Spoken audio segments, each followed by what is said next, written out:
There are two things to look out for in Dune Awakening. The first is sandworms, and believe me, you don't want to be eaten by them. The second, however, is much more sneaky and infuriating, and that's other players who steal from abandoned bases. Thankfully, this can be avoided easily with some planning and prep. So today, thanks to Dune Awakening for sponsoring this video and also giving me access to the beta preview version, I've been able to get through the early game, unlocking everything to show you a breakdown of base building in Dune Awakening. And it goes without saying that if you are interested in Dune Awakening, make sure to use the link in the description or the comment below to wishlist the game so that you can keep up with its release on June the 10th or June the 5th if you are a deluxe or ultimate edition supporter. And if you are interested in checking out the beta with me on the weekend following May the 9th, then make sure to pay attention to the video as I'll be sharing with you how to get one of the keys. Starting off, you'll need only a small base, but as you get further into the game, you're going to want to invest time into building a fortified position, defending you from the heat, dust, deadly NPCs, unpredictable players, and the forever lurking sandworms. This means first and foremost picking a good location away from the sand dunes. This will stop those pesky sandworms swallowing up all your hard work, but finding a plateau that's relatively flat is going to make base building a breeze. And as you're going to need a lot of resources for building and also running your base,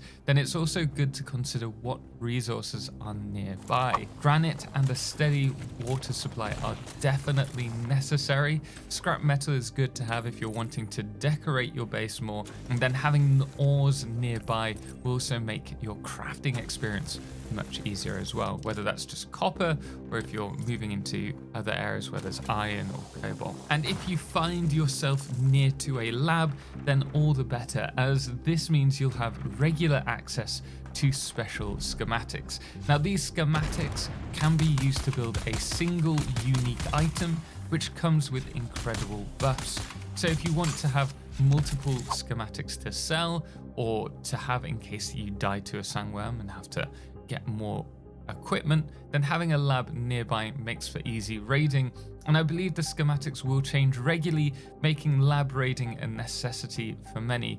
And because of their unique nature, if you have a lab nearby that has good schematics, then you can obviously make a good amount of money from this, which will help you throughout the game. Now, to get started building, you'll need to place a sub-fief console, and which type you use dictates the size of land claim that's available to you. For this, I'm using the advanced sub-fief console as it's the largest we have available, but you can actually extend this further later in the game. I've unlocked the technology for that, but unfortunately we don't have the resources, the minerals that we need to build them. Now, to build in the game, you do have a build tool.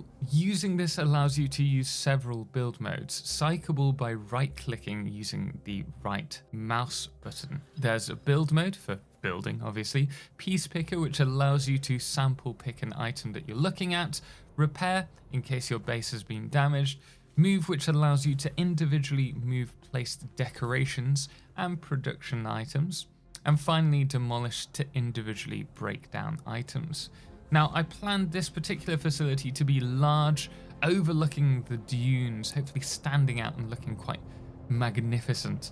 As such, I'm going to give myself ample foundations. I've found with a 3x4 foundation space dedicated to the main building, it's more than enough for any production needs that you'll have, especially if you're using multiple floors. We'll also have an outer walkway with defensive posts and a shed for our dirt bike to keep it safe from deterioration. Now, by pressing R, we can select between placeables, decorations, and the two build sets in build mode that are currently usable in the game, which is the Coum or Coum shelter. Forgive me, I have no idea how to pronounce it. So if I am pronouncing it wrong, I do apologize, but I genuinely have no idea of its pronunciation. Let me know in the comments if you do know. But this is the stereotypical Dune universe sandstone looking buildings. And then we also have the Coum facility, which is whiter in its appearance, but pretty much the exact same buildables. With a foundation selected, we can adjust the height or rotate the building according to our own preference. And from here, we can use this as a keystone for the rest of the facility, snapping pieces together. Though if you want, you can build also off the grid if you prefer, providing it's within the bounds, allowing you to build multiple outbuildings, which could actually look really cool for guilds running their own small outposts. Just imagine having a little village on one of the plateaus. Now, a word of warning, sun and heat is a killer in Dune Awakening, giving you heat stroke and dehydration, so I highly recommend building at night, though you shouldn't let your guard down as you won't be safe from NPC patrols. Now, if you get caught in their searchlight, you'll be kept in this stasis field whilst they send down a kill team. Now, this can become a bit of a hindrance, though nothing a few well-placed shotgun shots won't fix. Now, you could go hand to hand with them, but these patrols use weapons that are particularly effective at penetrating your shields, so I highly recommend just throwing down grenades when they land or using shotguns on them, and building a ceiling to cover you as soon as possible. And this obviously also helps with the sunlight during the day, so it should definitely be prioritized. Now, I will mention sword combat has seen a lot of improvement since I last played the game in January, and I'm genuinely excited to play more with swords upon full release, as they might be the most OP class in the game, but that's just a hunch at this stage. Now, as it stands, there are plenty of build pieces to play about with in the game, and I'm sure there are more planned and unlockable through the tech tree, which is quite substantial even in the preview version. For this particular project, I want to build down into the cliffside with pillars supporting a walkway above. Unfortunately, buildables do need to be supported, so you'll have to work from the ground up. If wanting to place supports though, you can use floors and roofs to create unsupported sections, as I've done here. One issue that I have come across is having the Subfief console slightly in the wrong position, as it's not the easiest to see the whole border when you're placing it. So if it's slightly in the wrong position and you need to place a foundation slightly out of the bounds to get the desired position of the build that you have, you can't really do much with that. You either have to abandon the Subfief and rebuild, or you have to just adjust your plans. So as such, I've decided to shift the foundations to the left and continue building, opting for foundations either side of the pillars in the center. Now, I will mention it will be possible to make blueprints of your builds to be used elsewhere or even sold on a player market base.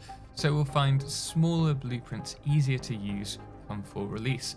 And speaking of full release, in advance there will be a beta weekend, and I've been informed I will have several keys for the beta to share with you, the community. So if you are interested in getting your hands on one and joining me for that, let me know what you're most excited for with Dune Awakening, and I'll respond in the comments if you're selected, and I'll give a few away in stream as well. One of the things I most like about the decor is the brutalist sci-fi style of architecture that is just so reminiscent of the Dune universe. They've really hit the nail on the head here, and I love that the buildables reflect that. But the fear here is it's just so easy to build a rectangular brick style house with a peaked roof like I did here. But in defiance of that, I'm going to be using the polygonal walls, which look amazing. This also allows for a bastion either side of the stairway that's going up into the facility, though this won't do much to stop other players entering the build. However, PvP is limited to specific areas in the game, and even then, a powered base is automatically shielded, stopping players from entering inside the facility or even accessing storage units. So just make sure to place down a generator once you get started with your build, and you'll be fine, with a few exceptions in the deep desert. Just make sure to keep the Jenny topped up with some fuel cells. Soon after building the walls around the facility, I realized that we actually had access to railings, which were slightly lower, allowing us to peer over the battlements. So I regrettably tore down all the walls and rebuilt railings around the facility. Now, as we wanted the facility to really stand out, I'll be building it several stories high. Unfortunately, I don't have access to many decorations. These can be unlocked at shops, and the placeables unlocked in the tech tree. So this, for now, is going to be more or less a hollow shell, but it does give you an idea as to what's possible and how easy it is to build in the game. Now, along with a lower floor balcony, the roof will also have a roofing segment and a balcony, though I would probably opt for a flat roof for easy ornithopter landings for full release. Now, this won't help protect the vehicle, or any other vehicles for that matter, from the dust storms, which will gradually damage your vehicles. As such, you'll want somewhere to store them. For my sand bike, a little shed will do fine, but for buggies and ornithopters, a hangar might be more appropriate, especially if you've got the bigger ones. On the inside of our build, I'm using the other Coam blocks for the railings going down the stairways, just to add a little bit of flair before playing about with a few of the decorations and lighting, as I just don't have the materials available to really play about with that. Now, I had planned 4 more, but I do have to say, unfortunately, my time with the preview ended there. However, we did manage to produce this rather magnificent structure, which in my opinion is not too bad for a few hours playing the game, and it gets me really excited for the full release. Speaking of which, if you are interested in the game, make sure to wishlist it on Steam now. And if you're interested in seeing more Dune Awakening content, subscribe for more, because I have 1 or 2 more videos planned before the release, and I plan to continue creating content for it afterwards. And whilst you wait for that, why not check out my first impressions, where I got to fly an ornithopter in this video next.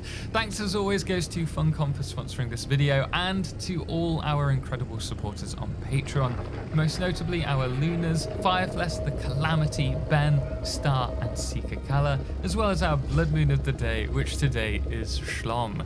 Until next time, as always, ciao for now.